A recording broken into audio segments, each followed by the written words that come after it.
प्रभु यीशु के मधुर नाम में आप सभी को जय मसीह की। मैं फिर एक बार आपके सामने एक वचन को लेकर आया हूँ। आज का वचन है कि मसीहों या विश्वासियों का जीवन पवित्र आत्मा के बिना व्यर्थ है।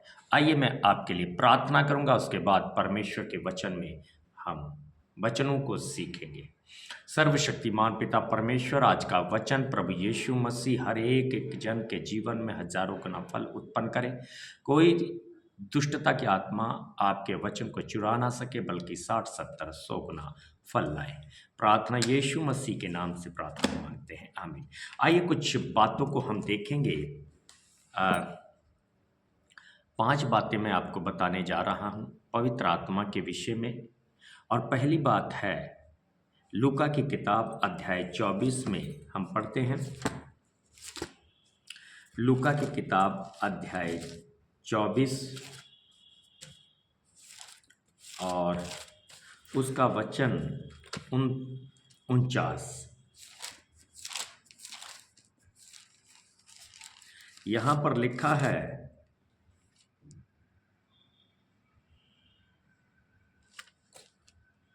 और देखो जिसकी प्रतिज्ञा मेरे पिता ने की है मैं उसको तुम पर उतारूंगा, और जब तक स्वर्ग से सामर्थ्य ना पाओ तब तक तुम इसी नगर में ठहरे रहो। हमारे पिता ने, परमेश्वर ने एक प्रतिज्ञा की है कि मैं तुम्हें अनाथ नहीं छोड़ूंगा, बल्कि अपना आत्मा तुम्हें प्रदान करूंगा। अब जब तक परमेश्वर का आत्मा हमें प्राप्त ना हो, जब तक परमेश्वर की सामर्थ हमारे अंदर ना हो, तब तक हम एक स्थान में या एक जगह में बने रहें। जब तक उस पवित्र आत्मा को ग्रहण ना करें, जब तक उसकी सामर्थ को अनुभव ना करें, तब तक हम प्रभु में बने रहें, अड़े रहें और खड़े रहें। क्योंकि पवित्र आत्मा की सामर्थ के बिना या पवित्र आत्मा के बिना हमारा जीवन बेकार है। क्योंकि वचन में लिखा है यूहन्ना के सुसमाचार अध्याय 15 में कि मुझसे अलग होकर तुम कुछ भी नहीं कर सकते। यानी कि परमेश्वर के आत्मा के बिना या परमेश्वर के बिना हम कुछ भी नहीं कर सकते हैं। इसीलिए परमेश्वर का आत्मा हमारे जीवनों में होना अति आवश्यक है। आइए मैं दूसरा पॉइंट को देखते हैं। जब पवित्र आत्मा आएगा तो तुम सामर्थ पाओगे। जब तक पवित्र आत्मा नहीं है, सामर्थ नहीं पा सकते। सामर्थ कहाँ से मिलेगा? सामर्थ कहाँ से आएगा? सामर्थ आएगा परमेश्वर की आत्मा के द्वारा। और आपके लिए मैं वचन को पढ़ूंगा, और वचन है प्रेरितों के काम अध्याय 1 और वचन 8। वहाँ पर लिखा है, परंतु जब पवित्र आत्मा तुम पर आएगा और तुम सामर्थ पाओगे। और सामर्थ पाने का मतलब कि पवित्र आत्मा आते ही हमारे अंदर सामर्थ आ जाएगा। फिर चाहे किसी शहर में क्यों हो, किसी गांव में, देहात में, कहीं भी हम चले जाएं, हम परमेश्वर की सामर्थ से भरकर हम आगे बढ़ते जाएंगे।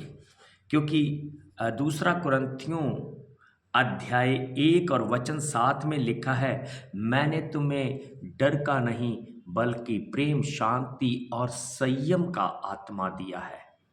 सामर्थ का आत्मा, जब परमेश्वर का आत्मा हमारे अंदर आता तो सामर्थ पाते हैं।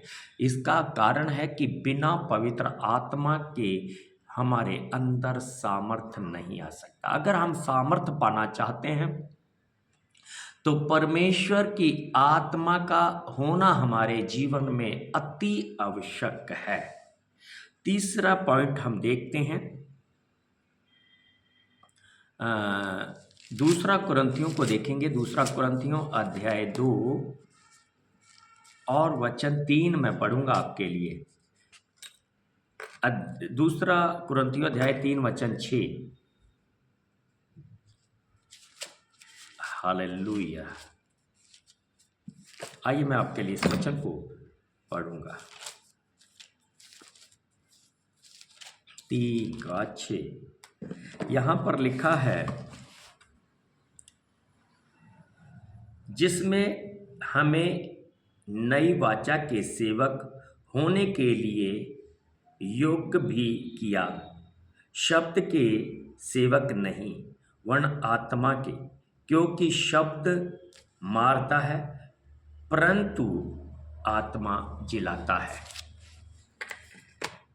हम नई वाचा के लिए परमेश्वर ने हमें चुना है, क्योंकि पुराने नियम में हम जब वाचा के बारे में पढ़ते हैं तो वहाँ लिखा है कि पुराने नियम में क्या परमेश्वर क्या करता था, परमेश्वर का शब्द क्या करता था, मारता था। हम बहुत सारी घटनाओं को देखते हैं जब परमेश्वर का क्रोध लोगों के ऊपर आया और वहाँ पर उन इस्राएलियों को परमेश्वर ने बंध किया, जिन्होंने परमेश्वर की आज्ञा का पालन नहीं किया। लेकिन नए नियम में हम पढ़ते हैं एक नई वाचा के बारे में कि परमेश्वर का आत्मा जीवनदायक है, क्योंकि लिखा है कि जहाँ परमेश्वर का आत्मा है वहाँ स्वतंत्रता है, वहाँ आजादी है। तो परमेश्वर का आत्मा जीवनदायक है, यानी कि जीवन देता है। हमें परमेश्वर के आत्मा के द्वारा जीवन को प्राप्त करना है। अगला पॉइंट, हम एक और पॉइंट को देखते हैं, आत्मा खरीदा नहीं जा सकता है। प्रेरितों के काम को देखेंगे हम, प्रेरितों के काम अध्याय 8, आत्मा खरीदा नहीं जाता है। और यहाँ पर मैं आपके लिए एक वचन को पढ़ूंगा, प्रेरितों के काम 8 का और 18वां वचन।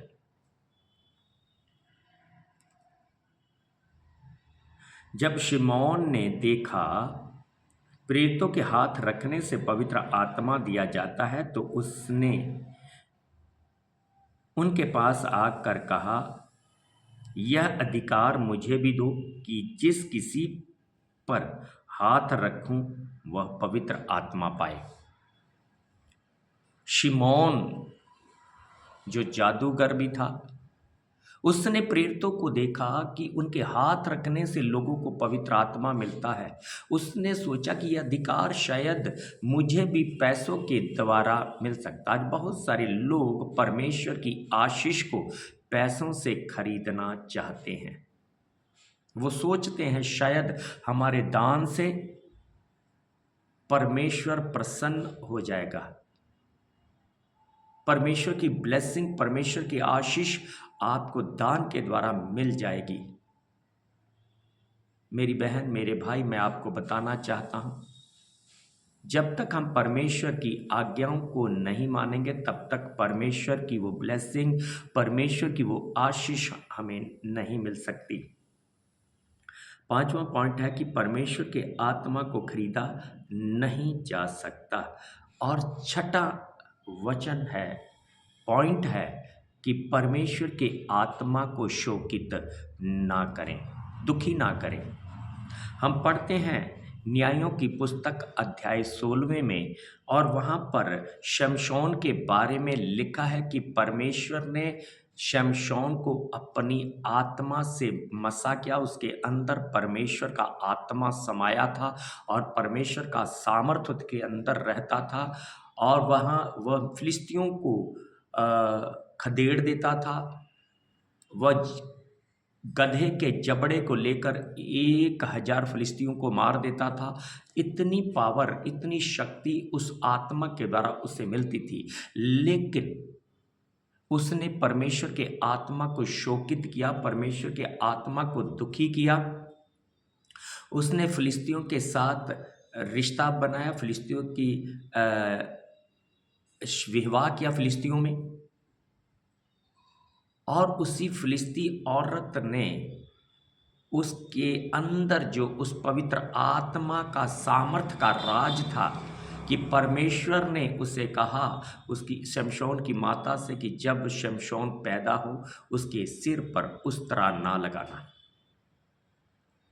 यानी कि परमेश्वर की आज्ञाओं को मानना। बालों में कोई ऐसी सामर्थ नहीं थी, लेकिन परमेश्वर की एक आज्ञा थी कि आप अपने बालों को ना मुंडवाना, उस्तरा ना लगाना। ये परमेश्वर की आज्ञा थी। उन्होंने इस आज्ञा को क्या किया?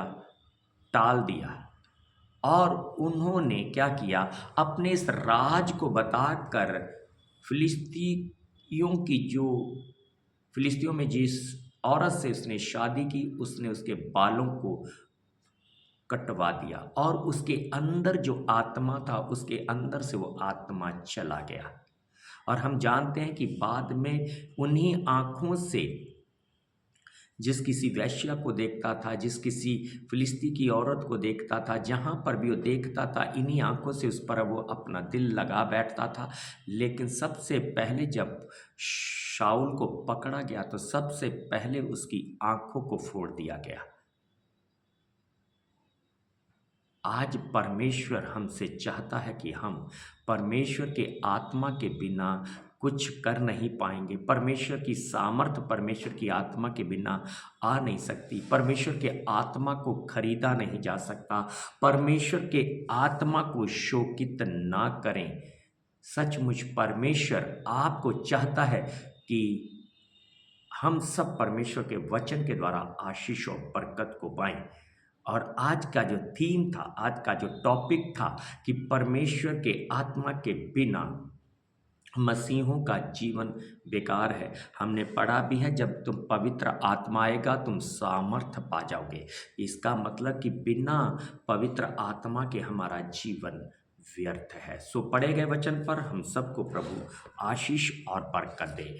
आइए मैं आपके लिए प्रार्थना करूंगा। सर्वशक्तिमान पिता परमेश्वर, जितने लोग आज इस वचन को सुन रहे हैं, देख रहे हैं, हर एक पर तेरे अनुग्रह को, तेरी दया को मैं चाहता हूँ पिता। हर एक को पवित्र आत्मा से भरें, हर एक को बुराई से, पाप से, अंधकार की शक्तियों से आप इन सब की रक्षा करें।